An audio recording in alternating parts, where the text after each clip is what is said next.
this will be a great show. Stan got Jerry Mattox for a guest. That's cool. I loved him on Leave It to Beaver. No, man. Jerry Mathers was the Beaver. Jerry Mattox is a 6-time AMA dirt bike champion. Are you sure about that?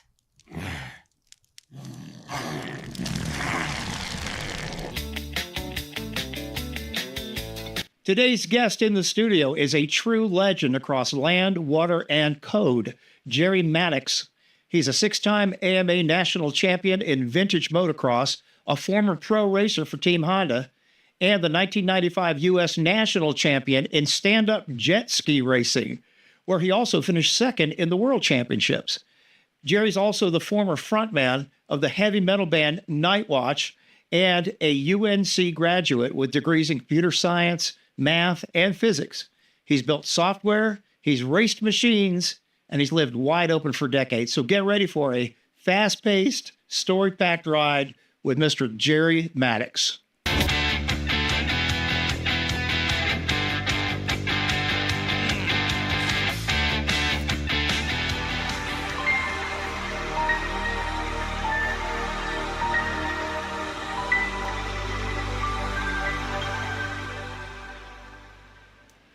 And we are on. I'm Stan Arthur, and this is The Stan Show, as a lot of you have come to know it already. Even though a fledgling, that's a good word to say, a fledgling little podcast that started about 5 months ago. We have few subscribers, but today we're hoping to kick that up a notch, because with me today here in the studios, I turn my on-air sign there. With me here today in the studio is legendary 6-time AMA dirt bike champion, Mr. Jerry Mattox, and there he is right there. How you doing, Jerry? I'm fantastic. Thank you for having me, Stan. Thanks for being had. Well, I've been really looking forward to this ever since I moved here permanently about 2 years ago, and my good friend Ed Ryan said, "Hey, I know this guy Jerry Mattox, and he's told me all about your accolades and your championships and all that." And I said, Ed, someday you're going to build a studio for me, and I'm going to have Jerry Mattox in the studio. And that day is now. Here we are. We made it happen. So that's awesome. Now, Jerry, I know you have a huge fan base out there, and you've had an amazing life. Let's face it. You've had an amazing life. Okay. You not only the dirt bike championships and all that, and gosh, she started way back when you were a kid in like 1975, getting involved in the whole thing. But not only that, but you've got you did so many other cool things. I mean, you were a stand-up ski champion. What do they call that? They call that jet skiing. Jet skiing, right? But it's the stand-up kind. Right. Right, the stand-up kind, like yeah, the hard ones. Those, which I wouldn't even attempt it. But so you had that going for you. What you have you have championships in that. I won a national championship in that, and then did real well. I finished second in the world. Right. And you also had a career as a musician. Strangely enough. Yeah. People don't remember that, but I did. Well, you've got a huge fan base, and they probably don't know about your music career and your heavy metal band Nightwatch and your solo album and your music video and Headbangers Ball and all that, man, because they're going to learn about that today. Don't want to dwell too much on it, because I know the fans are here for the dirt bike info and find out who Jerry Mattox really is. Cool. But so I'm excited about it. I say let's just shoot the breeze for just a couple of minutes here, and then figure out where we're going to go from there. So what's life like right now? You just won a new championship, didn't you? I did. I just returned from what's called the AMA Vintage Days National Motocross Championship, where there were over, conservatively 75,000 people there attending in all genres of vintage motorcycles. And of course, my domain in that is motocross, and in particular, I ride the 125 and the 200cc expert classes on a bike known Clunker. That's the following. It's really not me. I tell everybody I just steer. Clunker does all the work, and I just steer. And Clunker is it's a 1974 Honda CR 125M Elsinore. That is correct. Good job. Yes. I can read, folks. Very special bike. I can read. Very special bike, because when Honda invented that bike, it changed the world. It literally changed the world. And anybody who was a teenager in the 70s either had one or wanted one. Yeah. And so is my purpose in life in the last few years was to restore that Elsinore and bring it back to its glory as a racer. So many of these bikes, Stan, are being restored, but they're put in museums. And it's like taking a stallion and locking it in the barn. Who wants to do that? What kind of twisted mind would do that? Exactly. So, we built this bike. It earned the name Clunker in the early days, and our sponsors jumped on it and said, that is such a cool bike. We want to help fix this bike up. And here we are. So what I just came home from was in Mid-Ohio Sports Car Complex, which is a huge race facility near Columbus, Ohio, to where they host the AMA National Vintage Motocross Championship, to which I won the 200cc expert class this week for the third time. So, fantastic. So I'm now 3-time national AMA Vintage Motocross champion in that particular class. And my son, Ryder Mattox. Yeah, let's talk about that, because what a cool thing that is. The whole father-son team thing that happened with you. Go ahead. Well, it was weird because in 2022, when I started racing the vintage motocross, he was still off on the amateur motocross circuit and racing modern bikes, and he's been a fairly successful racer at that. And then it come time for him to make a decision whether he wanted to attempt at some type of advanced career in motocross, like going professional, or in my better assistance was, do we go to college? And so with the amount of talent that he had, which is a lot of talent, don't get me wrong, but it's a big jump from what we call college ball to pro ball in motocross. And I felt he'd be better served if he went to college. And so while he's in his first year of college, I'm off racing motorcycles again and into the vintage world, and won the my first ARMA national championship. Now, ARMA is different than the AMA in the fact that ARMA races a series across the country. So that means it might be 10 or 12 races spread across from California, New York, Texas, Florida. That's what does that stand for? American Motorcycle Racing Historic Association. Oh, wow. That's a mouthful. Yeah. Don't make me do that twice. They're not doing themselves any favors with that. Well, I tend to agree, but they run a very, very nice circuit across the country, and you have to race all these races of various and to determine a national champion. So I kind of think of them as the premier vintage motocross series in the country right now. The AMA, which is the American Motorcycle Association, is a much, much, much larger organization in the fact that they handle all the amateur motocross in the world and all the professional motocross in the world. And they have this vintage national championship and the Daytona Supercross race that they do. And so with that said, it's kind of a one weekend affair. You go, you race, and you might be national champion with the AMA in one setting. And so that's kind of a cheap date for me. I drive up, I race, I come home, and I get to say, wow, I'm national champion. Okay. Nowhere near the effort as trying to win an ARMA national championship, but we did good. We got there and back to my son racing. Now, wait a minute. Your son, you appropriately named Ryder. He's named Ryder because I love that. At the time of my wife, Tammy Mattox, and going through that phase where every new parents go through, like, what are we going to name this dumb kid? Right. And we went through all these thousands of dumb names, and somebody suggested, you should call him Ryder. It works. And the logic was, my wife Tammy is also a champion at racing motorcycles. Get out of here. Absolutely. I taught her to ride in our earliest relationships, and she's won several championships in both off-road racing and motocross racing in the women's classes. And so at the time of the pregnancy, we're both off on tour racing motorcycles. So needless to say, nice, seemed appropriate to name the kid Ryder. Okay. All right. So that's how that come about. All right. So keep going with the father-son thing. Well, so Ryder's born at 4 years old. We've got him on a dirt bike training him already. Excellent. And he raced his first race at 4, and he's never stopped racing. And he's just turned 21, and he's been racing for 17 years. Are you serious? No. Because I've got a 4-year-old granddaughter. She can barely speak. Yeah. We tell people that Ryder raced before he could talk. Wow. Because if he could have talked, he'd probably said, "Don't do this to me." But he's a great sport at it, and he's been really good at it, and he's had a good run, and it's been the absolute. I don't know how to say this without tearing up. Oh, dear. It's just the best father-son relationship you can have.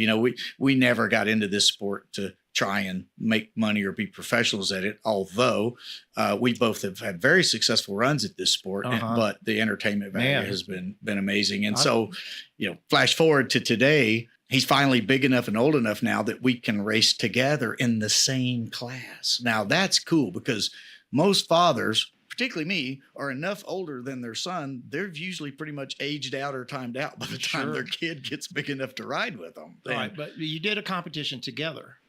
We did the entire ARMA National Championship Series together. Wow. In 2023. And we ended up tying for the national championship. Never been done in the history of What a great story. I thought we were going to have a Dr. Phil moment here a second ago, but you recovered well. Yeah. No, and so so it's I forgot who that comedian was on Saturday Night Live that said, baseball's been very good to me. I don't know if you've heard that guy. Motocross has been very good to me. Baseball's been very, very good to me. That was Garrett Morris. Thank you. Yeah. And so motocross has been very good to me. Yeah, I guess so. But yeah, so it's been fun. So we just came back from this race at Mid-Ohio to where he finished second place in the 125 class, and I won the 200cc class. Now, in the 125 class that he finished second in, I was right behind him in fifth place. And the sad part about this weekend was, as you know, how 2025 has been with the weather, just rain. Crazy. The rains came in. We were sitting on the starting gate to run our second race. And in motocross, you have to race two different races and combine scores, determine who the overall champion's going to be. And Ryder had finished second in the first race, and he had the opportunity to beat the winner in the second race and be national champion. So we're loading the gate. We're sitting on the starting line. Lightning starts popping everywhere. Thunder's going everywhere. And and because they should, the American Motorcycle Association, AMA, pulled us off the gate and said, go back to your vans, go to safety. It's too dangerous to be out here. And unfortunately, the storms never left, and they didn't cancel the event. They just had to call it where you are. I see. And so the best analogy I could give you, if you're watching a NASCAR race and you're 3/4 of the way into the race and it starts pouring the rain, they have to stop the race. Whoever happens to be in first place at that time is going to be crowned the winner. Well, and life is like a box of chocolates. You never know what you're going to get. Yeah. So that's a damn shame. It is. Well, it is. And so Ryder didn't get the opportunity to, regain his championship because he was also the incumbent national champion from last year, as I was too. So we were trying to recoup our, get it for one more year. So that's how that went down. So for me, I got lucky. I got to win the national championship and only do half the work. Right. And, but that as a racer, as a competitor, as a warrior, that's not how we like it. We want to take this thing to the 12th round if we can. I want to talk a little bit about some of the other things you've done in life, but just briefly, because I know the fans are watching to hear Jerry talk all about his dirt bike adventures. And but there's some fun stuff in here, man, and things that people should know. For instance, you graduated University of North Carolina with a couple of different degrees.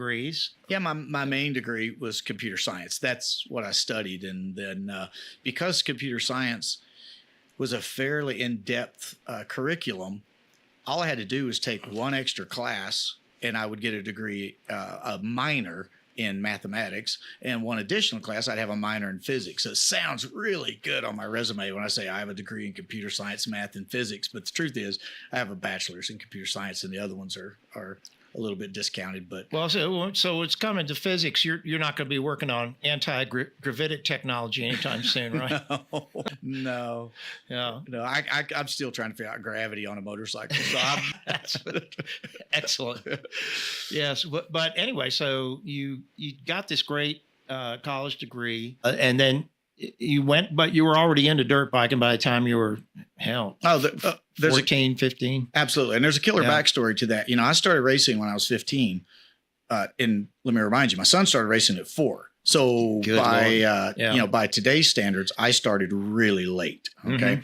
But in 1970s, 14, 15, that's right on time. Okay. That's probably, we didn't have these little mini bikes like we did back then, or like they do now. We didn't have, kids just didn't start so young. Right. And so anyway, by the time I had turned 19, I've graduated my high school, and now I'm trying to go pro. And I was very serious about going professional. And my father was very serious about me going professional. But my father was also a very well-educated man who says, if you're going to go pro, you're still going to college. Right. It really doesn't matter to me because this motorcycle career will last you what, 5, 6, 7 years. His exact words. Little did he know. His exact words was something like, "It's going to take you about 5 years to break your neck, and then what are you going to do?" Oh, right? there is that. Yeah, and so he negotiated my contracts with my sponsors and Team Honda in particular, and made my schedule work out where I could go to college and continue my pro career at the same time. It's really interesting that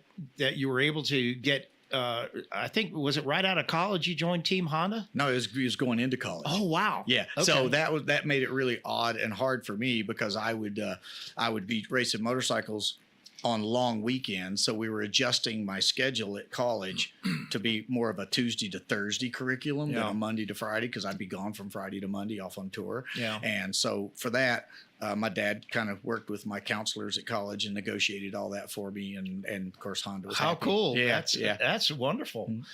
But so, what was the criteria for being able to join that Team Honda and get on board with that? Well, you start out as an amateur, and like in any sport, you play high school ball, you play college ball, and then if you're good enough, you go pro. In motocross case, I started out in racing small bikes and then bigger bikes and then bigger bikes, and then you go through these classifications. And the way in motocross works, it's A class, B class, or C class. And C class is novice, B class is intermediate, A class is expert. And so Gotcha. by the time you get into the A class, like in any sport, the scouts start looking for you and they start seeing you. And if you impress them enough, you can that's how you obtain your sponsors to go pro. But to earn a pro license with, again, the American Motorcycle Association, you have to have won enough amateur races and built a resume of a certain statute to get an entry-level pro license. And so that's a big jump. That's college ball to pro ball, okay? And that big jump. So if you can jump over that gap and get that pro license, you're still not really a pro.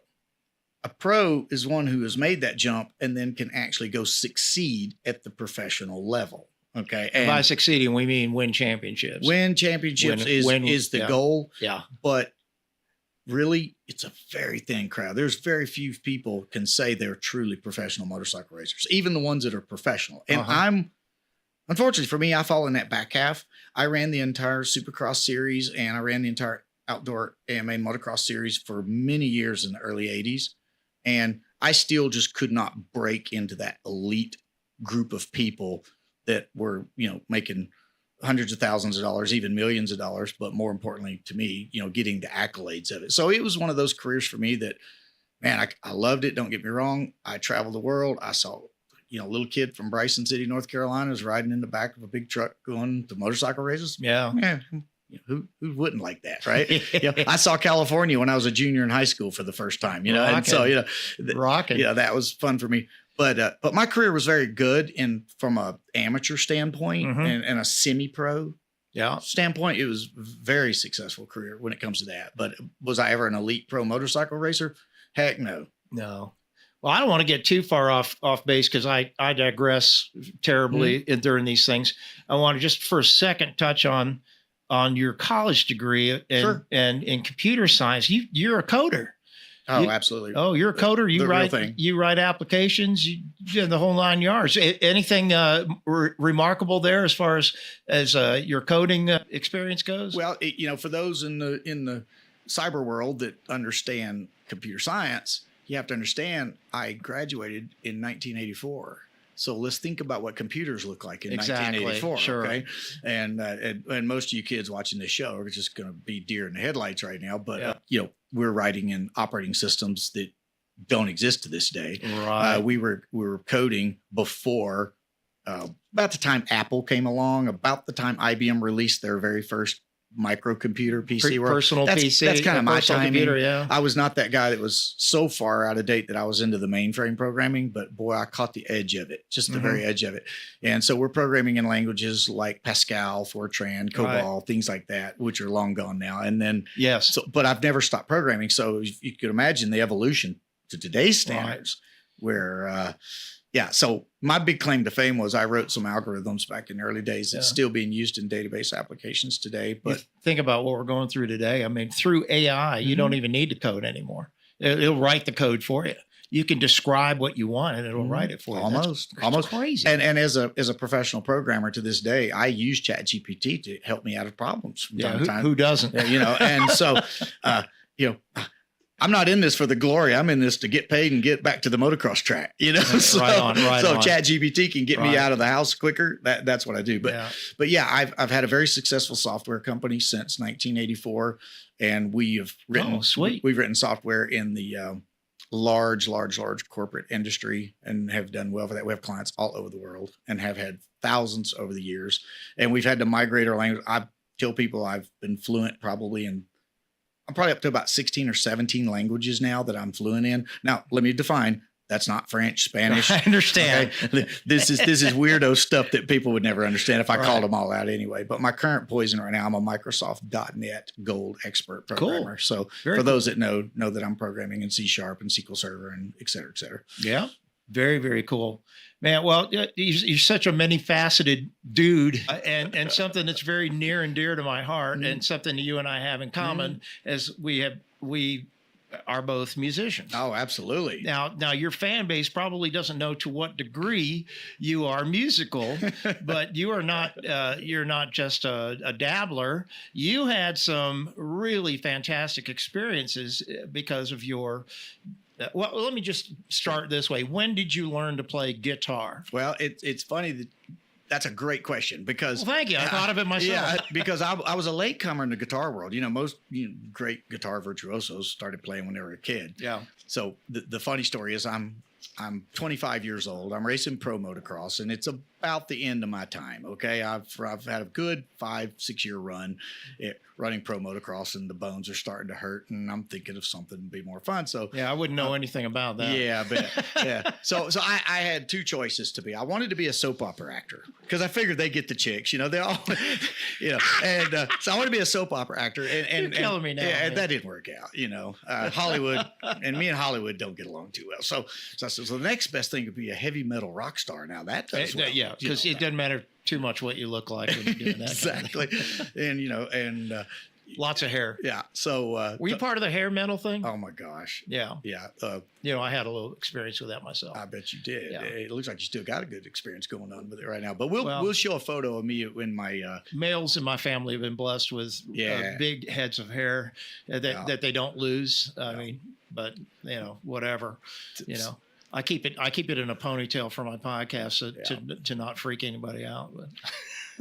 So I did pretty good. I got hooked up with a band called Night Watch. Night Watch. Now, did you found Night Watch? I didn't. Night Watch found me. I did not. I was not one of the. But you could say I was one of the founding members. Yeah. But they found me, and we put it together with a bunch of local guys, and we played locally around. Bryson City guys? Absolutely. Get the heck out of here. Two Asheville guys and two Bryson City guys. Where are they now, man? I tried to put together a band around here, and I can't find any quality players. Yeah, it's unfortunately, but half of my band is gone. No, and it's sad, and I just lost my drummer a few days ago. So I'm still getting over that. But hey, I play drums. Yeah, I know. We could put a band back together, but I'm in. Yeah. So it was in the hair metal days. It was 1987. Amen. And everything from Metallica to Ozzy to Rat, Poison, all that, all the crazy bands like that. Right on. And I jumped in there and learned how to play guitar and was the lead guitar in this band, and we caught a little traction. Yeah. Got one little hit song going on the radio, playing in medium rotation around the world, for those that know what that means. Mm-hmm. And next thing you know, record labels called, and we did our first record, which, by the way, vinyl. People remember that? Sure. Cassette Absolutely. tapes. Does anybody know what a cassette tape is? Yeah. My son's digging through the closet one day, and he pulls out a Night Watch cassette, and he's looking at it as if it's foreign from another planet. Yeah. He's like, "What is this?" That's music. Yeah. And he says, how does that work? So I'd explain cassette tapes.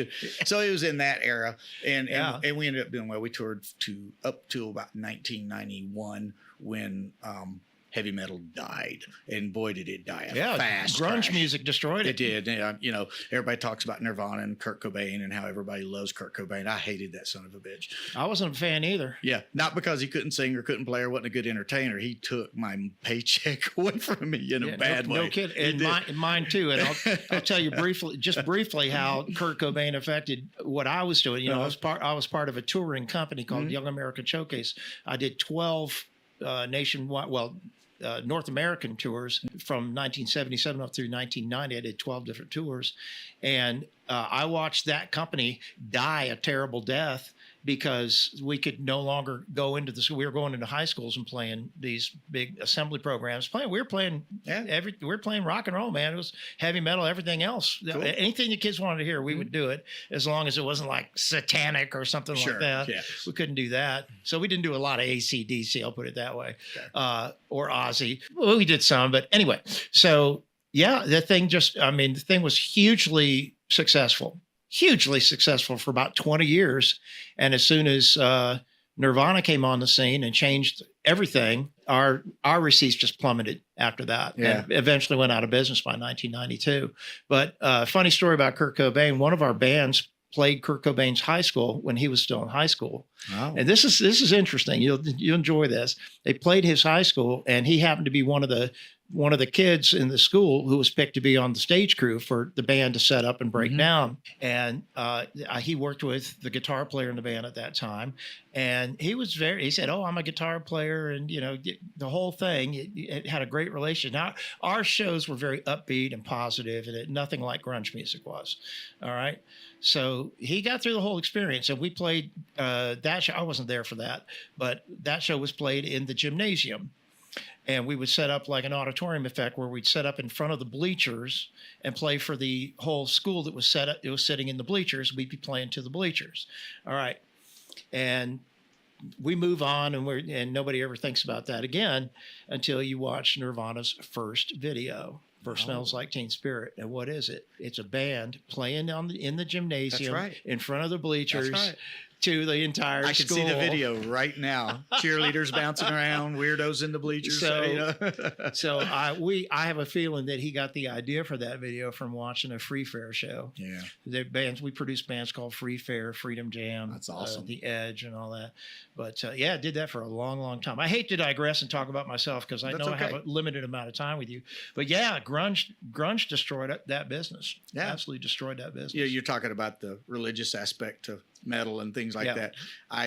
Our band kind of made a decision in the early days that we're going to kind of dodge that bullet. Right. We were just all about just loud, proud, chase some girls, party. Well, I've seen the Sunset Strip kind of stuff. I've seen the music video that they played on Headbangers Ball. Yeah. Now was that Night Watch, or was that during your solo? Actually, that was in my solo project that I was blessed to go to. Which would explain why you were on camera most of the time in that video. Well, maybe.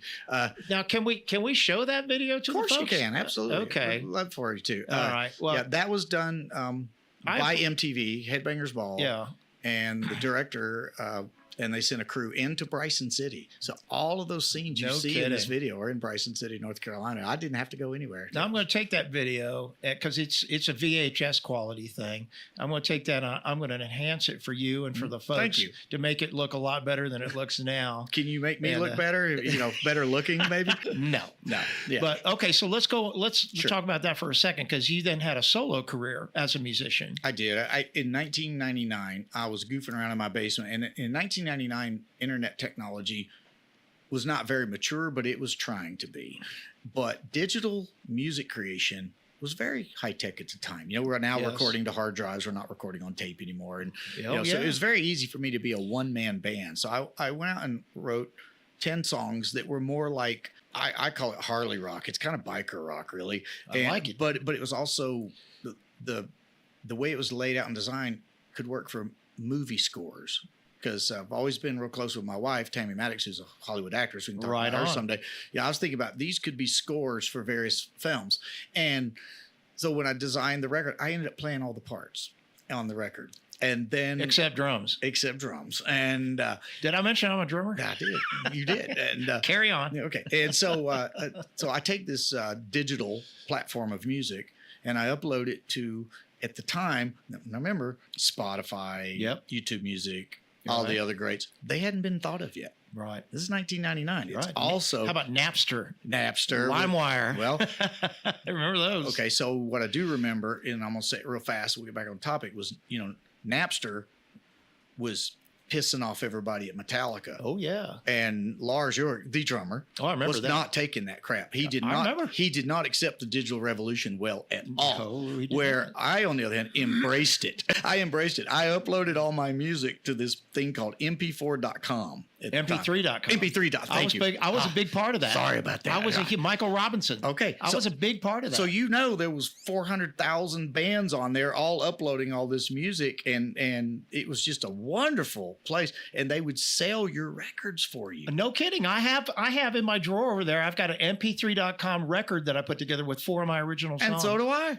And so with that said, I had that up and with this self-proclaimed, it was called Maniac Mattox, okay? Yeah, because yeah. they called me Maniac when I was racing motorcycles. I thought, okay, I'll just bring Well, that. that's got great musical cred to it. Maniac. It's pretty metal to be called Maniac, Absolutely. right? So I take and I upload all these songs to that. Next thing you know, holy cow, I'm #1 on the charts of the heavy metal genre. right? Yeah. And I held it for 17 days. Well, when you're #1 on MP3.com for 17 days, Yeah.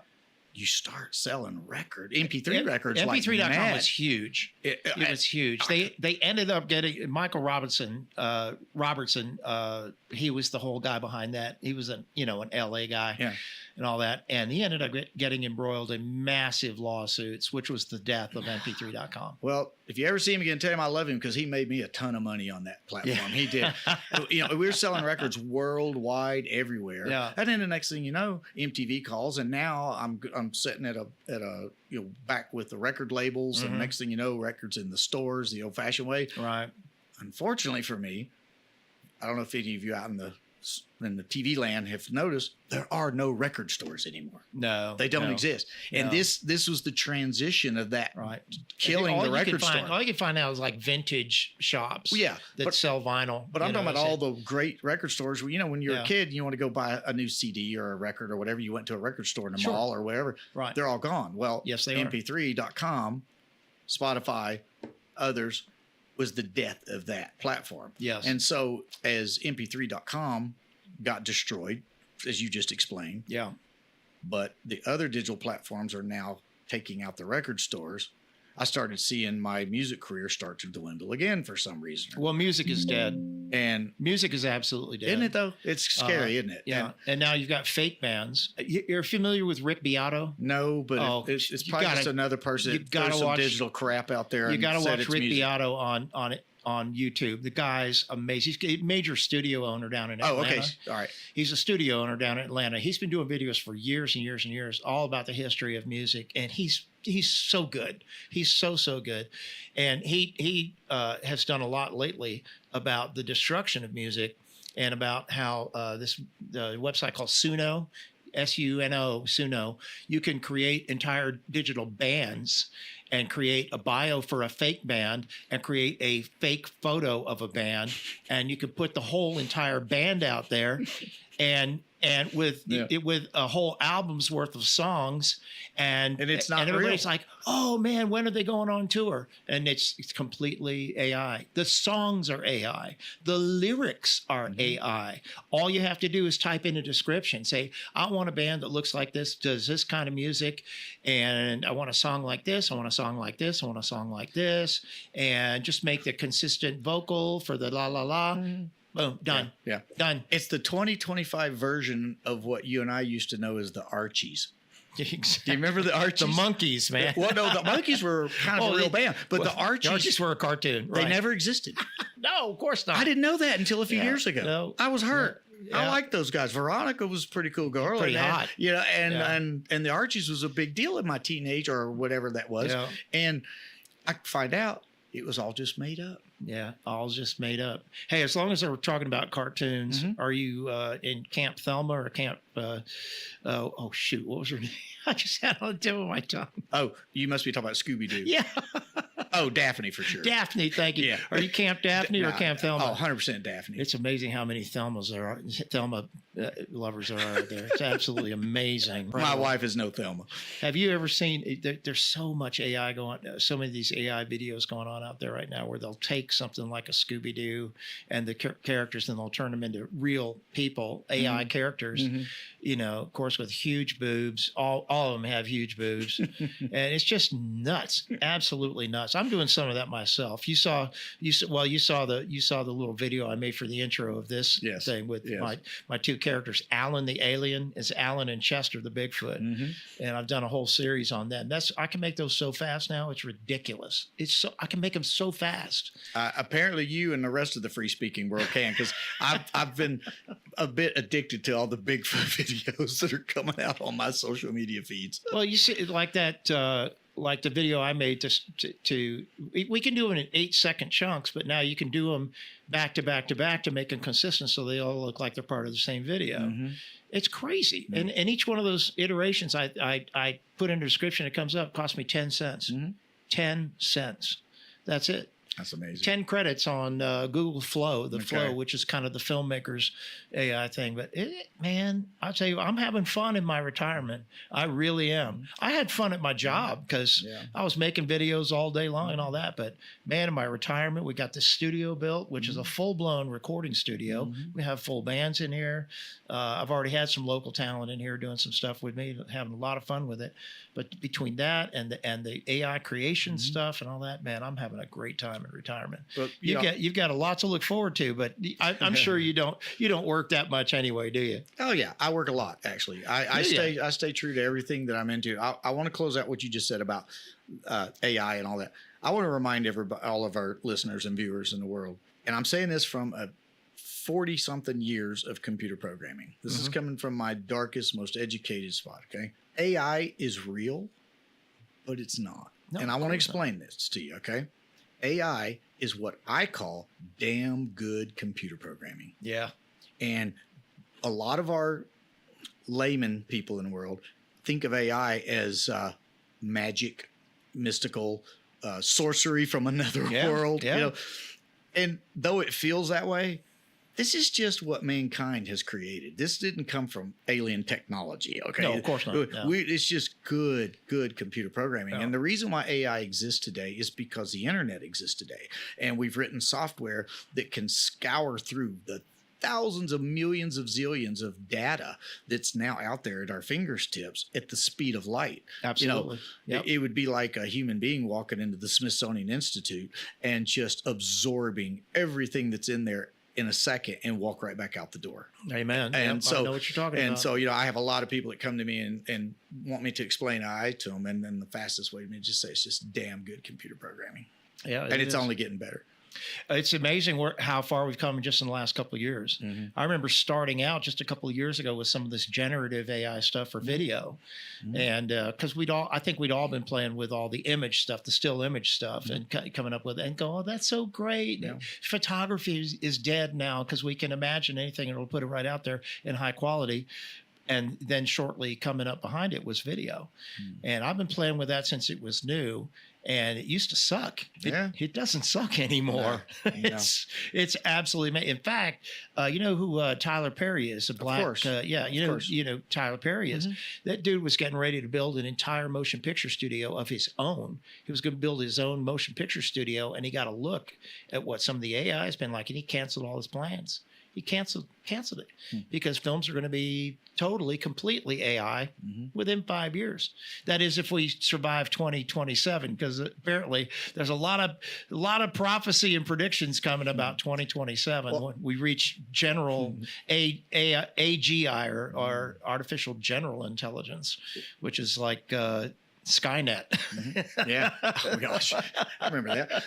Well, Stan, as we segue out of the entertainment world and back into the racing world, I want you to, at some point, our viewers to take a look at my wife, Tammy Mattox. She is an actress who is catching major traction right now. And pretty easy on the eyes, too. Yeah, she is easy on the eyes. She's definitely what we'll call a Daphne, okay? Not a Thelma. Yeah. Tammy is she booked a lead role in a new film coming out that's directed by Silas James Rowland, and it's going to release in October. It's called All That Is Evil, and it's your classic horror film with a wonderful backstory. Yeah, sounds like a horror film. And she's done real well with that. And you know, we won't spend a lot of time on her because you could do a whole show just on her. It'd be way more entertaining than me. Maybe you could set that up. I can make that happen. I know people. I'll have her people call your people. Okay. And but with that said, Clunker, my 74 CR 125 Elsinore, is also got a cameo role with yours truly riding the bike in the new horror movie. All That Is Evil. All That Is Evil coming out in October. So, you know, we're super excited. Is there a trailer for that? There is a trailer for that. There's both a trailer for the movie and then a Clunker trailer is also available. So maybe you can spin that up, you know, just showing my scene. And so, yeah. Well, you're a stunt man. No. Just by how I act and live, but not professionally. Not in the trained. movie. In the movie, you're doing stunts, though, aren't you? I'm just riding Clunker like I ride him every day, and I just happen to get killed by some entity. I'm not going to give you more than that. You can watch the trailer and see. Oh, I absolutely will. I'm a huge horror movie fan. Okay, I see pretty much everything that comes along. Right. So, you know, my life's a little complicated in the fact that, you know, I don't really dabble in the music industry anymore, but I play every day. My guitar rig stays in my house, and every day I'll reach over and just run some lines and do some things with it. But, you know, raising a son in the motocross world and now in the college world, which he is also studying computer science and is halfway through his associate's degree in computer science now. And then a wife who's a actress who is she's all in, both feet, very deep into everything. And that's all she does. And so we have a studio in our home, and I do all of her reading with her lines and her recording her auditions that get sent off to the directors and the casting directors and a bit of her manager. And then, of course, she has her own she's represented by a professional agent, so I don't have to do a whole lot there. Right on. But, yeah, so my life's a little complicated with all the various things going on. Cool. Man, I tell you, a life well lived and still plenty left over to go. So you're not exactly retired. I am not retired. And if I were retired from my day job, look at all this other crap I've still got to do, right? Retirement is not something I see in the future. I understand you've got quite a nice home here in Bryson City. Well, I mean, it's a modest home, but I when I look at my lifestyle, it's super fantastic. I'm private. I can walk out into my yard and not see any neighbors. So, you know, for that and this time of day is fantastic. So, well, I tell you what have to commend you for in regard to your attitude on life is that you remained in Bryson City. This is a town of 1,750 people. And we happen to have the Great Smoky Mountain Railroad right at the bottom of my hill here going right through, which brings in hundreds of tourists every day during the season. Absolutely. And without that, this town probably would have dried up and blowed away by now. But yeah, maybe. But I saw Bryson City. You know, I've lived here. I'm not from here, Stan. No.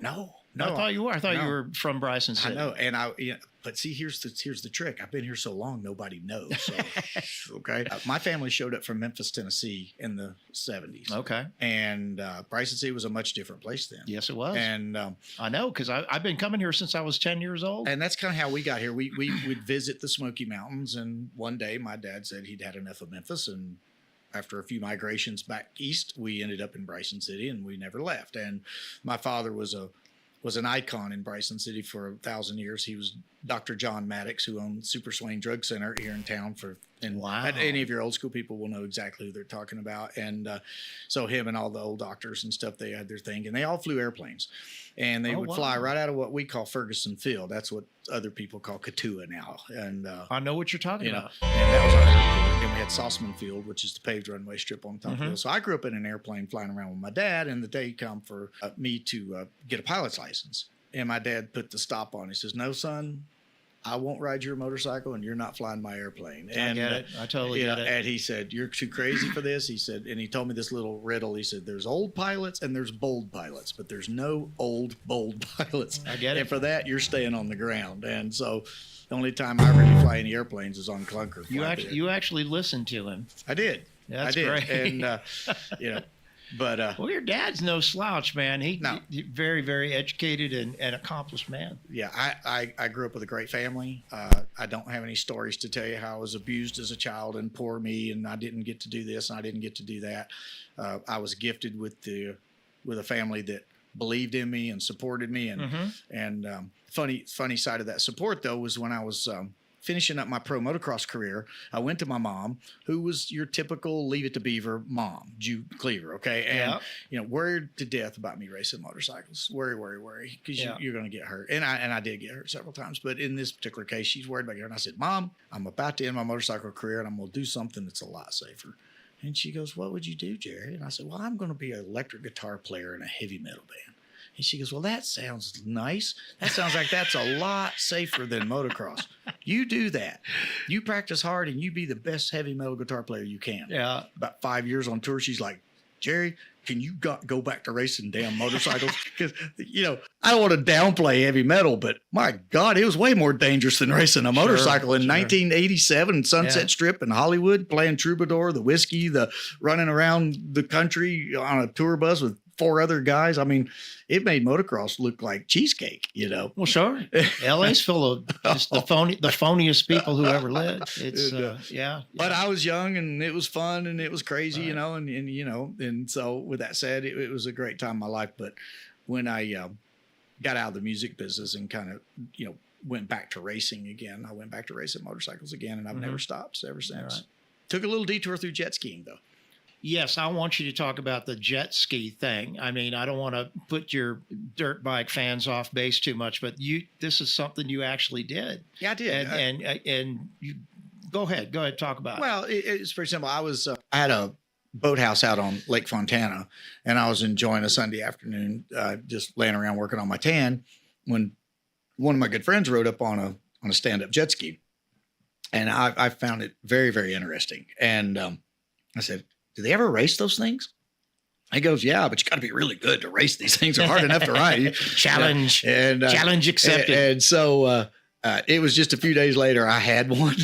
It started practicing. And man, I sucked. I was so bad. And I was just about to give up. And I thought, well, I need a trainer. I'll hire a trainer. And so again, back to Los Angeles, I found a trainer in SoCal, and he came out to North Carolina. He worked with me for a while, and then I went out to his place, worked for a while, and 2 or 3 years later, we're off on the tour racing. And so, I ended up winning the national championship in the United States, and then progressed on to the world champions, to the world finals, which on this particular year, which is 1995, by the way, the world championships was held in the United States at a city in Arizona called Lake Havasu. And anybody in the jet ski world knows about Lake Havasu, Arizona, and the world finals. And in 1995, man, that was just the peak of jet ski racing. You had 100,000 fans around that lake enjoying this big race. And so the world finals were being hosted there that particular year. And I went out and had trained for years for this race and really put the effort in.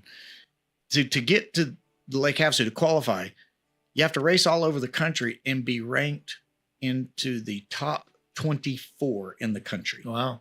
And then they take that 24 to Lake Havasu and they run qualifiers, and you're there, and they cut you to the top 12. So it's a 50% cut the second you get there. Okay. And so in my qualifier, which you can roll some video on that, I won the qualifier. So I went out and was not going to be denied getting into this main event. So I went out and I won my first qualifier and did real well, obviously, and come back to the main event. And when they said go on the main event, I got a little bit of a bad start, but I hustled, and the race was, I think it was like 20 minutes or so long, which is a long time to be riding a jet ski, by the way. The physical fitness in that is very, very tough. I can imagine. Yeah. And so nearing the last lap, I had made my way into second place, and I could see the runner, the winner or the leader up in front of me. And I ran him down at the finish line. And when I crossed the finish line, I was literally 2 feet behind him. My bow of my boat was at the midpoint of his boat. And, wow. And I lost the race. Now, don't get me wrong. I was super stoked. I just finished second in the world, and that was great. But to lose a race by 2 feet, and you're somebody like me who's just builds your life around racing. Oh, that was just a slap in the face, But it was a good run on the jet skis. I handed my jet ski to my mechanic at the time, And I said, I'm done. And I've never been back. Is that right? So Yeah. you didn't keep up with it. You haven't been riding. I don't know. I'll never get on another jet ski. That's pretty. No. That's pretty final. No, I just could care less. I really care. Now, I'm not saying I haven't been out to Fontana and rode a jet ski since 1995. I have, okay? Okay. But I have, every time I get on one and ride one for pleasure, it absolutely reminds me 100% of why I will never go race jet skis again. It's just, it's a sport. It was wonderful at the time for me. It was a big thing. It was a big deal, and I loved it, and I did it. But, got the T-shirt, and I'm over it. Got the T-shirt. I can imagine it's very physically demanding. It is. The stand-up kinds are, and they hurt your back really bad, and they're just. It's a sport that requires 100% of your involvement. You can't just kind of halfway go into it if you're going to go to World Championship. I get now at the same time, kind of circling back to your dirt bike career. That's got to be very physically demanding. I mean, there's so much jarring and shaking and bumping. It's funny. It's funny you say that, because in the 1970s, when motocross was more of a European sport than an American sport, and of course, as such as it always is, California brought motocross to America. And when we started racing motorcycles, at the time, oddly enough, soccer was considered the most physically demanding sport in the world, which I can see why it's tiring. But soccer is not even close to the world's most physically demanding sport in the world in terms of just, you're probably not going to die playing soccer. Okay. Probably not. And unless you do stroke out from running so much, which is a real high possibility. If you're not. But there started being this debate come along about what was the most physically demanding sport in the world. And motocross finally took over in the late 70s because of they measured the heart rates of the players and the racers, and they measured all the different dynamics of what could happen here and what could happen there. And so now, I don't know if it still holds true to this very day, but to be a professional motocross racer is got to be top 2 or 3 most physically demanding sports anybody can do. And it's one of the most dangerous things for sure anybody can do. Yeah, no kidding. It really is. And the sport has not gotten better in that sense. It's only gotten worse. And so for that, I want to talk about that a little bit. I don't want to interrupt you. Sure, no, go ahead. But I want to talk about that a little bit. How has the sport changed between, let's say, 1970 and now? What are the biggest differences now? Well, if you want to look at it from technical evolution, the bikes today are 1,000 times faster. The tracks are 1,000 times harder. Everything is just evolved to a point where it's almost a circus act on the track. It would remind you of Cirque du Soleil or a trapeze act, because these kids are flying these motorcycles so high in the sky and so far. I used to laugh about Evel Knievel because they make a big deal because Evel Knievel could jump like 30 buses or something like that. Right. And not taking any respect away from Evel Knievel. He was a bad dude, okay? But these kids today would do an Evel Knievel jump on a mini bike, and they would do it again and again and again. They wouldn't do it once and say, okay, I lived. I'm not doing this again for another month. They just turn around and hit the same jump again. Over and over. It's unbelievable. And so with that said, the sport has become inherently way more dangerous because the tracks have technically evolved and the bikes evolved. Now, the race promoters of the world have added a new ingredient called money and greed.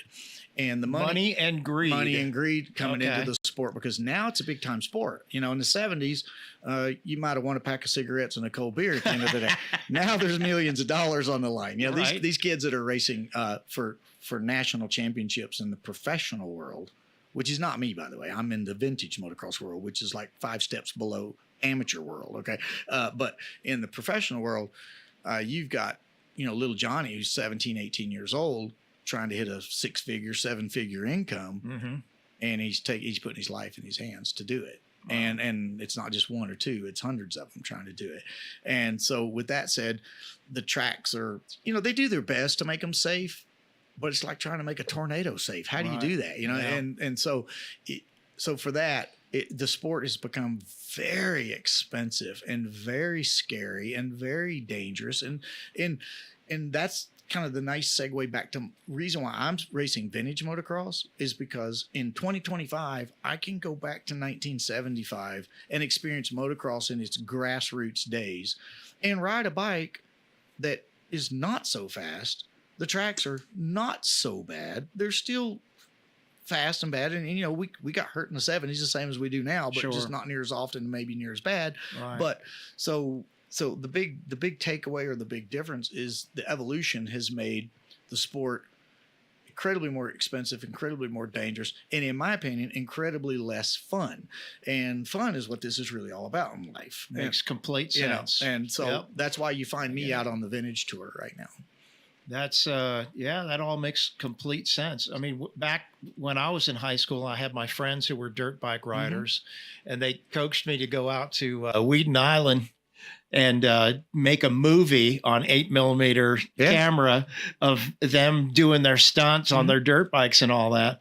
And it was all about the fun back then. It really was. I imagine that in today's world, in the what you're talking about, the top of the top, that it's probably very difficult to get sponsorships, which you must have. You've got to have that because nobody's paying out of pocket for all that stuff, right? And it's got to be a very high pressure, high intensity, emotional thing. It is. And by way of comparison, if you wanted to compare popular sports, if you take pro NFL football, for example, to be a pro football player is a major feat and a major accomplishment. Sure. Okay. And because when you go pro with the NFL, you really are a real pro. Now, if you remember earlier in the show, I said you can go pro in motocross and not really be a professional. Okay. But to go pro in the NFL and you never play a game, you sit on the bench the whole time waiting your turn, you have a very nice plush lifestyle coming to you. Certainly. Okay? Certainly. In motocross, it's polar opposite. You go pro, if you're not finishing literally top 20, you're not making any money. You're spending money. And if you do become an elite rider, which I'll say a top 10 rider, you're making good money, but you're not making the money that the NFL bench warmer's making. Right. If you want to make, a top quarterback money in motocross, you better be top 3. You better be in that top 3. And your monies does not come from salary. It comes from endorsements. And so, they get good salary, but it's their endorsements, it's their sponsors, it's the team that they race for that's throwing out the big cash. The race promoters are not throwing out the big cash, and they could be.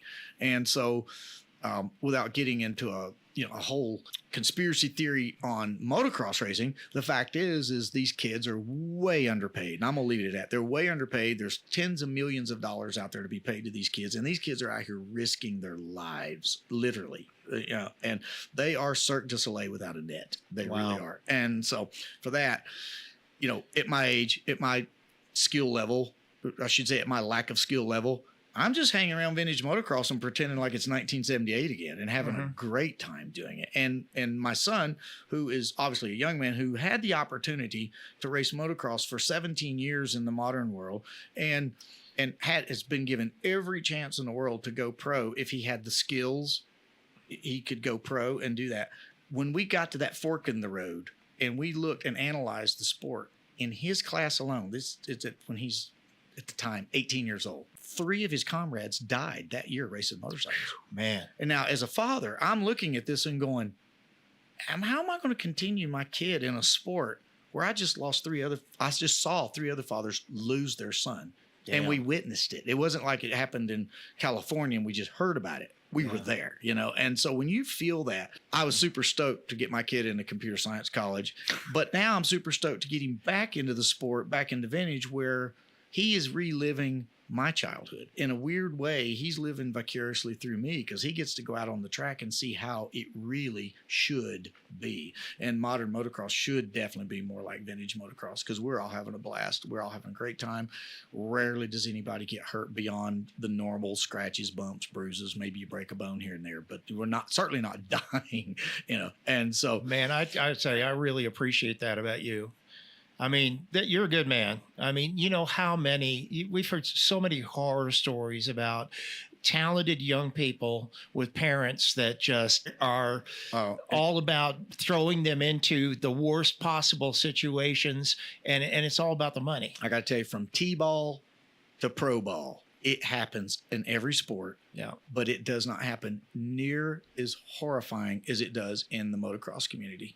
And when you've seen a grown man yelling at his 5-year-old son to go faster on a bike that will already go 50 miles an hour, a 5-year-old on a 50-mile-per-hour dirt bike jumping major jumps, and daddy's out there yelling at little Johnny as if he's performing poorly, and daddy's never ridden a motorcycle in his entire life. Yeah, no kidding. Well, let that be a lesson to all you out there. Yeah, I mean, it annoyed me. I was be that like guy. that. I'm not going to lie. I was that guy that pushed my son to best, but I also knew when to stop. Yeah. And Well, that's the important thing. right? and I knew how to try to keep it fun for him. Yeah. But more importantly, I never asked my son to do anything on a dirt bike that I wouldn't go out and show him how to do it. Literally get on the bike and go perform that exact same act for him and give him examples of that. And so in the modern world, there's 1,000 motocross camps all over the world now where daddies are subcontracting or farming out the training to these motocross camps. Now, granted, the motocross camps have skills set. They have great riders, great trainers, very skilled people to do this. But could you imagine your 8-year-old moving out of your house and living at a motocross camp to become a pro motocrosser where if you don't make top 10, you're probably not even going to make a really good living? Yeah. And it's just a brutal sport. I'm not a big fan of motocross, despite my heritage. I understand. I totally get it. I would never have, even though my son is a player, drummer like me and all that, I would never have recommended him. I was so blessed to be able to get into that Young American Showcase thing where I had a mentor who taught me how to be a man, a real man, and not, some rock and roll glitz bullshit, right? I mean, I had the greatest, bestest, because my father, nothing happening there.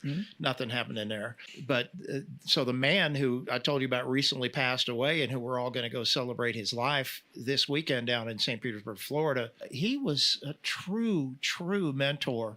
And he set me on a path for life that he's absolutely responsible for who I am today. That's great. Because I was not headed that way.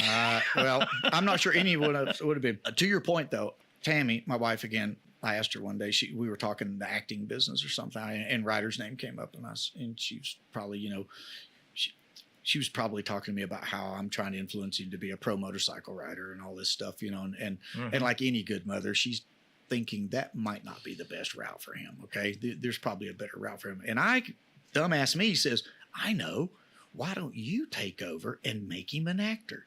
And she goes, are you stupid? I don't know if I need to explain that to our viewers, but she was real quick to say, hell no, get him a real job. Yeah, no, I could dig it. Hey, listen, you drove up a really cool van when you arrived here at Mountain View Recording. That's called the Clunker van. Yeah. Did you put Clunker right up in the van? Clunker's inside the van, of course. Oh, right now? Oh, all the time. Oh, that's where he lives. I'd love to go down and take a look at that thing and show the folks around. Yes. Absolutely. So let's do that. We're glad to. So this is the beast. This is what we call the Clunker van. Yeah. Well, give me a tour, man. I want to see how. Well, it's basically a 2008 Dodge Sprinter van on a Mercedes chassis. Yep. Oh, look, you got the Clunker edition. Oh, yeah, absolutely. It's the Clunker edition, Great. as you can see. And Awesome. It started life out as just a used white 2008 Sprinter. Yeah. And next thing you know, we're winning some races. We started getting some sponsors. The whole Clunker thing, some sponsors come on, and, Clunkers get catching traction around the world. So we created all the graphics, created the logos and whatnot, and went to the sponsors, and collectively we put the wrap on the van. Yeah. And I can see you got all your endorsements here. we do have all our endorsements. And Well, this is my favorite one right here. Get it. oh yeah. Come on up close here. This is my favorite one right there. So there's a story. The story behind this is really amazing. We were at a race in Alabama, and where there was a Buc-ee's just literally right down the street, and we were at a place called Barber's Raceway, and my son went as a joke, went down to Buc-ee's, and bought one of those one-piece Buc-ee's pajamas. Oh, sure. So you put the whole thing on, you look like that dumb beaver, right? Right. Tail back here, right? He doesn't tell me.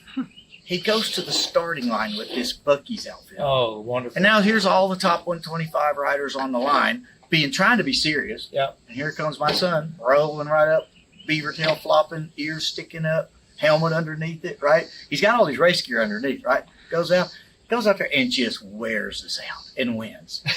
So he's got a personality as well. Oh, huge. But being an entrepreneur, I'm thinking, Bucky's would appreciate that. Yeah. So I write up a nice letter. Yeah. I send him the video clip of him winning. Yeah.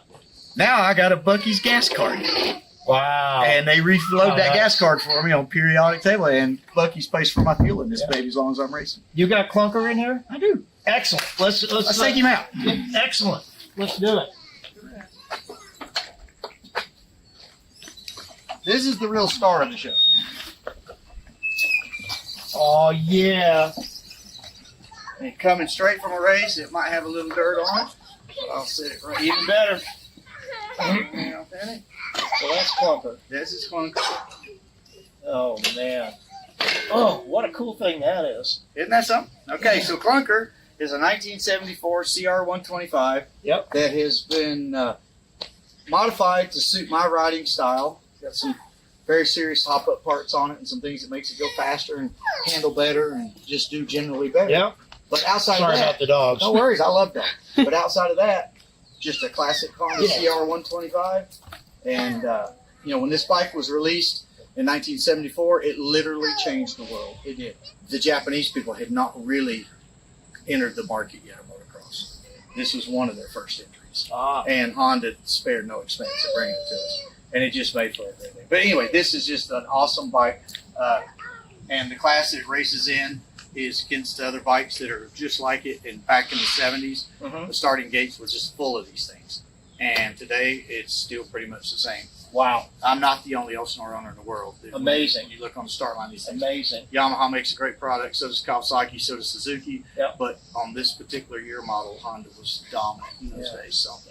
So that's the experience. We call it Clunker only because in the early days, it was kind of a piece of junk. It was built with used parts and things we could find, and it fell apart a lot. And and because of that, it earned the name Clunker. And if you didn't notice the graphics, a lot of people don't see the forest for the trees. Yeah. But if you look at the graphic and you look at the bike, you start to notice it's falling apart. Yeah. The forks are broken off. The handlebars have come off. Chain and sprockets, the crankshaft, things are flying off of this I motorcycle. just realized that's Now, awesome. professional motorcycle racers to this day Yeah. will come back and go, I've seen this van for 2 years and I'm just now noticing Yeah. Clunker is falling apart. Hence the name Clunker. That's awesome. That's great. All right. Well, thanks for showing me around. Man, no. Fantastic. It's my pleasure. Thank you for having me. Oh, great. Jerry, you are just, we're talking about multiple championships in your career. And we're talking about the whole vintage dirt bike thing now. Yes, sir. There's so much to that. It's been such a long and varied and intense career for you. What does it all mean to you, really? What does it all mean? So it's not that it's been such a long journey. I actually only got into vintage motocross in 2022. It's been intense though for the last going on 4 years now. The intensity of the amount of racing, we have raced all over this country twice, 3 times, and by we I mean Ryder and myself, and we've earned. Together, we have earned 9 national championships. I know it seems odd, but how do you do that? You race a whole lot and you stay intense a whole lot, and we train hard and we push hard and we do that. But the meaning of it to me is the reason why I wanted to do it, and the reason why I ride a '74 CR125 is simply because back in 1974, as barely a teenager, that was my dream. That's what I wanted to do, and that takes me back to the happiest time of my life.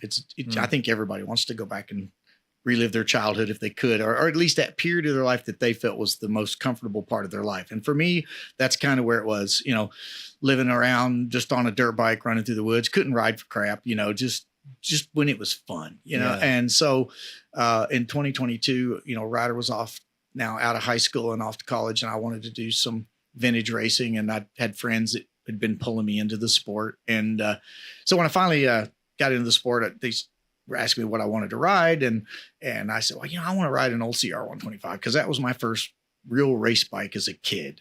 And so we went on search to build one, and that's where Clunker came about. And so when Clunker came about and I started racing that, my very first year, I was really intense, man. I was like competitive as heck. I just was trying so hard and training so hard. And I did. I ultimately won my first ARMA national championship in the final round was in Oklahoma City. And so I did great. So I come back for the second year, and that's when I brought Ryder back with me. And I was showing him how much fun this sport can be, and he's like, oh, Dad, it's just a bunch of old guys. I don't want to do that, and he learned real quick. It's not just a bunch of old guys. Vintage motocross is not, it's old bikes by definition. Right. But I have this funny saying. I tell people I have a 16-year-old on my left and I have a 60-year-old on my right, and they both haul ass. Okay. And Ryder, typical pretentious little punk kid, he's like, just a bunch of old guys, blah, blah, blah. So we took him out to the track for the first time. He couldn't keep up with us.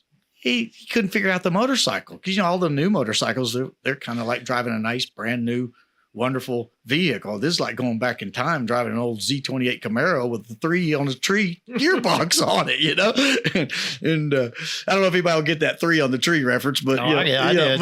But when he finally figured it out, he says, oh my God, this is just exactly like modern motocross. It's just MA series that year. And he won the 125 class. I won the 200 class. So now we're up to 4 championships, and he's like 1 year in, I'm 2 years in. And that just kind of evolved over the last couple of years. We've been kind of winning the same championship over and over and over, kind of like an undefeated season, so to speak. And so now we've amassed 9 national championships, and 5 of them are ARMA, 4 of them are AMA, I believe. And so it's been a really good run. It's been a really fun ride. And I don't know how much further into the future.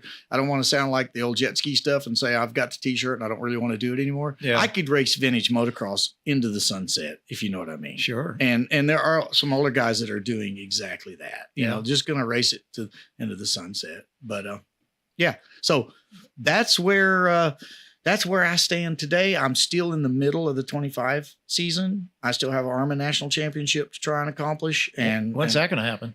Well, it happens throughout the year because that's the series that goes for all over the country. So you're constantly heading out and coming home and heading out and coming Pennsylvania's home. next. Yeah. Yeah.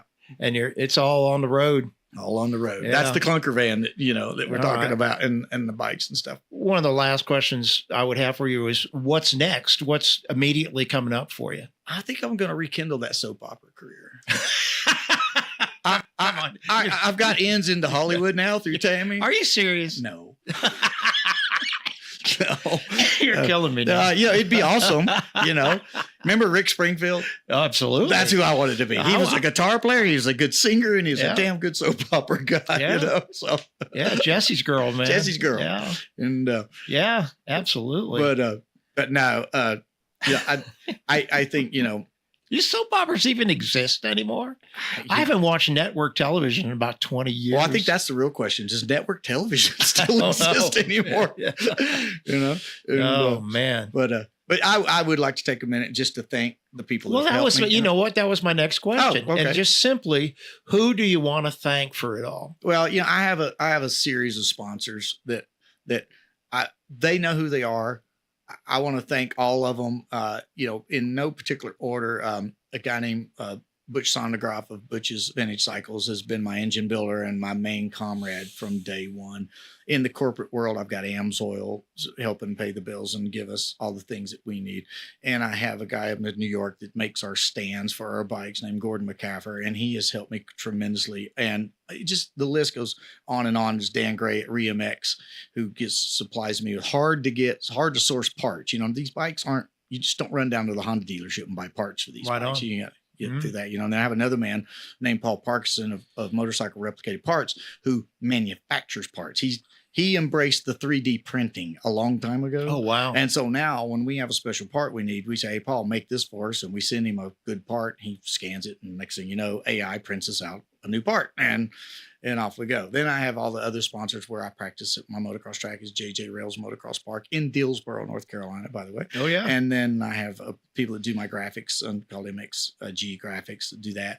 And Oleans does my suspension. Another guy named Steve Litz builds parts for me in Bluntville, Tennessee. And it goes on and on and on. And I'm sure I have left out some of the smaller sponsors, but I say thank you to all of them. They're not going to die if they don't get mentioned on here because I have an imprint on everything, including the van, the clothes, all my social media. It's all there. So they know who it's all branded. It's all branded. Yeah. And it's the Clunker brand. And the quick story behind Clunker brand was really funny. Sam, was when we first started, we didn't have, we had zero sponsors. There was just me and Clunker, and I'm building this bike and working it out. And one day a friend of mine, or a potential sponsor, I should say, asked me, Jerry, what are you going to do about sponsors? I said, I don't need any sponsors. I don't need any sponsors. I said, but Clunker does. And he said, what do you mean?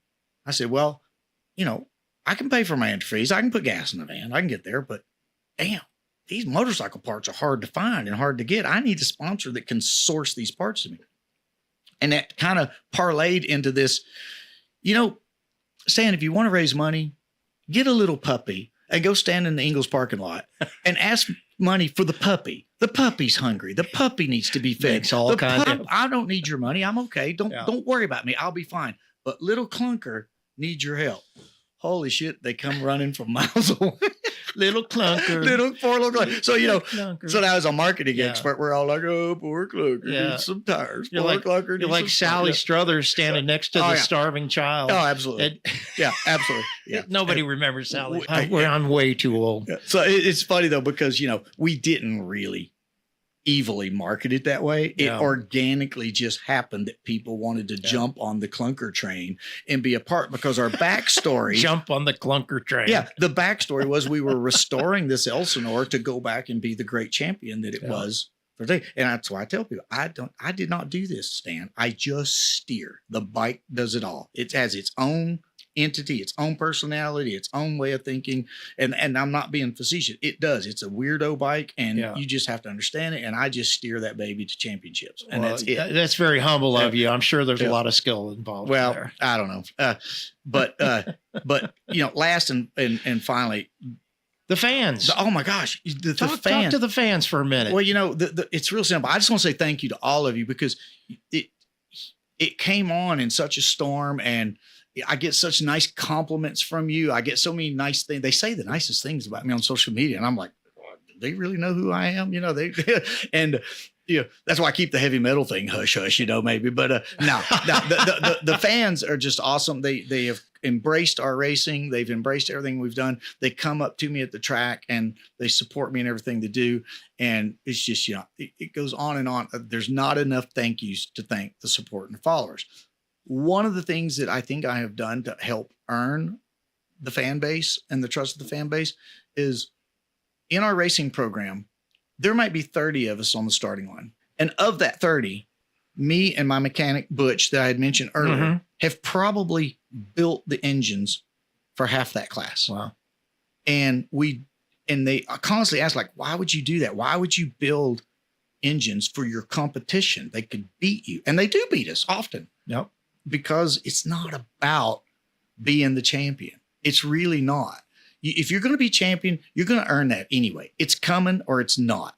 And the only control you have about that is just train hard, practice hard, go ride hard, and try and win the best you can. Yep. But if you don't, look where we are. We're reliving a childhood, or we're introducing our childhood to our children. Yep. Because our children of today do not have the same childhood that we had in the 70s. They don't. They don't know. And they will, for many families, they'll never know. My son Ryder is getting to experience exactly what I experienced. And he sees the light now. He says, wow, Dad, it was a better time. But you sons of bitches still didn't have Xbox back then. Thank you to the fans. Don't get me started. I've never been a gamer. I think No. I think my last gaming system was an Atari 5200, and I gave it up after Yeah, that. I had a Commodore 64, and that was where it ended for me. There you go. Now we've aged ourselves, we've dated ourselves, Yep. but back to the fans and back to the point was, I have made the absolute best friends in this sport. And going back to the beginning of time, in motocross, I have made the very best friends. Very few enemies come from the sport with me, and we all are comrades. And I think back of when the 70s and the early 80s, particularly when we were trying hard, when we were all trying to go pro, there's some guys that I could drop names on that we hated each other. Oh my God. We probably took our anger home with us because it was just we were just young and dumb and testosterone driven individual males, back when men were men, we fight like dogs, At least you had testosterone. Yeah, we back did, then. It's a little different. If now. you said something wrong in the parking lot, you got the crap knocked out of you, Those same guys, flash forward to today, are my absolute best friends. They've got my back. I would walk into a foxhole with these guys and know that I'm protected, and so showing that to my son and showing that lifestyle and how that works, it's just been this whole vintage motocross is a medium for me to help raise my child. And that's where it ends. Well, this has been an amazing time for me. I'm so glad that you accepted the challenge to come here and be a guest on my show. I've learned a lot. I've learned an awful lot. Thank you. And you're a hell of a guy, man. Thank you. You're a hell of a guy. I appreciate that. I think we could be famous friends. Oh, we could put a band together and do other things. See, I'm kind of going that way with this. Because I love to play, man. I absolutely love to play, and I just haven't had too much opportunity to do that around here. I sling a guitar a little bit. I learned guitar and keyboards along the way, but I'm primarily a drummer. But I like to tell people, as a guitar player, I'm a really good drummer. Well, as a drummer, I'm all right on the guitar. I know all the cowboy chords. Yeah. I'll put it that way. And, I can get out there and play some tunes, and I do have some fun with that. And for you local people, come down to Bryson City Brewing some Sunday night, an open mic night. We go down and we have a ball. We have a great time down there. So I want to thank you for showing me around the van, and that was a great experience. And I know you've got a lot more stuff coming up. And again, I'd love to get Tammy in here and talk to her. Maybe get the two of you together. That'd be awesome. We can do that. We can have you we set up an extra microphone and do that. We can do that. But again, I really, really want to thank you so much for coming down here and doing this. It's absolutely wonderful. 100% Fantastic. my pleasure to be here. All Thank right. you again, Stan. Yeah, you bet. And thank you everybody for watching. Thank you. It is the Stan Show. We try to do one episode a week. We got 2 this week because the wonderful Jerry Mattox came in here. And stay tuned because we're going to play some videos after the podcast. So be a part of the podcast that like your music video from night or from your solo career, some other stuff, some great racing footage. Thank you all for watching from me and from Jerry. Thank you. I appreciate you all very, very much. We'll see you next time.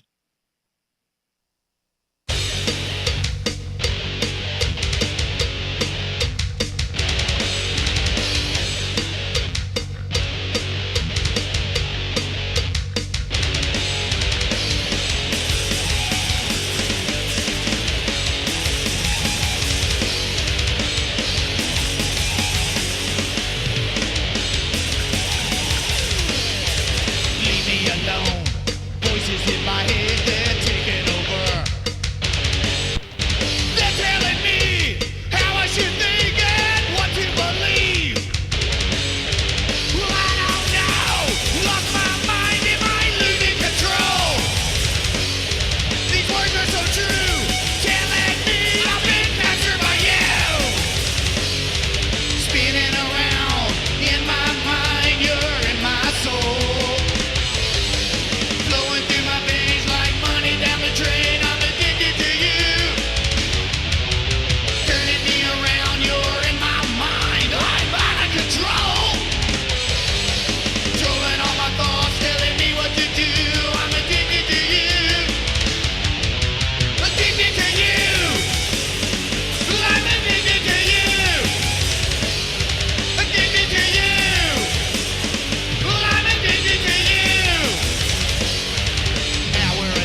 addicted to you.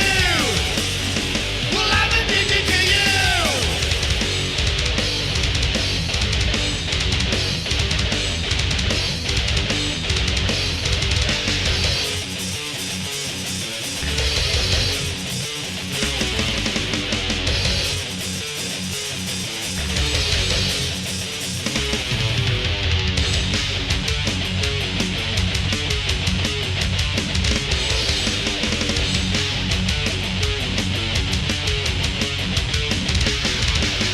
I'm addicted, I'm addicted, addicted to you. I'm addicted, I'm addicted, addicted to you.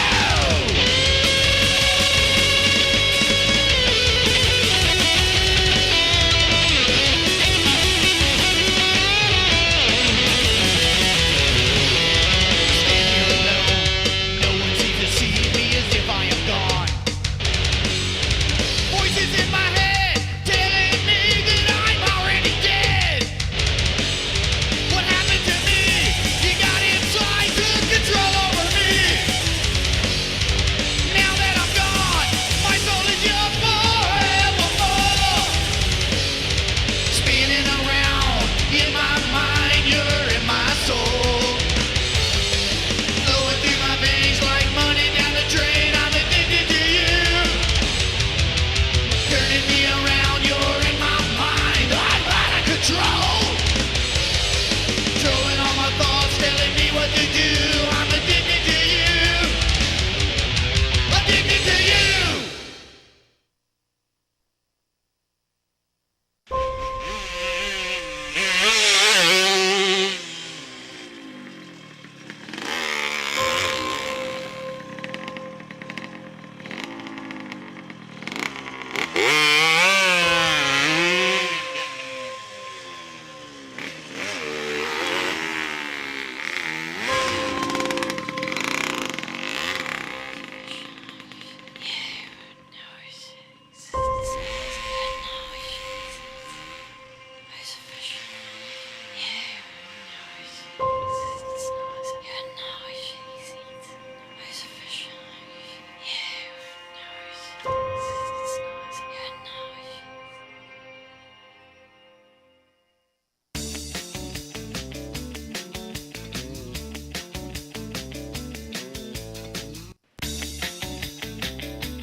This will be a great show.